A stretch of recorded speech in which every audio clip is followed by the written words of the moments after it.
Plane wave intensity. This is the other geometry of a wave that you know about. Remember we covered these two basic waves last time, spherical waves and plane waves. Real waves are kind of in between. Oh yeah, wait a minute.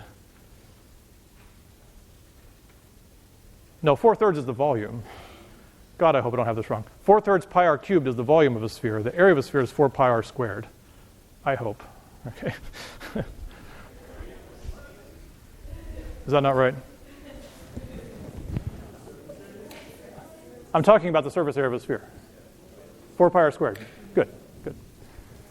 You know, an optimist would say this lecture is half correct. So, you know, let's see. So let's now think of a plane wave. That's the scariest sound to a lecturer. It sounds like this when you're up here. I don't know what he's talking about. I don't know. I'm not sure. I'm going to check it. Did you check it on my phone? Yeah, it's okay. That is the most frightening sound you'll ever hear. Okay. I know it very well. Okay. Oh, that's nothing I need to deal with. Okay. So plane wave looks like this. Now the planes go out forever, right?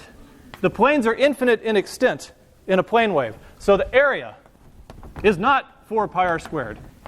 It's infinity, right? The power of this wave is infinity. There's some power per unit area in each plane. So the power, therefore, since the plane is infinite, the power is infinite. And then, but that's the whole point, is that the intensity has a value, right? It's just the power per unit area in the plane. Power per unit area. Infinity over infinity can be finite. L'Hopital, I don't know, something like that. Okay? So you just imagine a little piece of the wave, you know, up here, and you say, I'm going to grab this little piece here. I'm going to figure out how much power is going on that piece. I'm going to divide by its area, and that's the intensity. Watts per meter squared. Okay?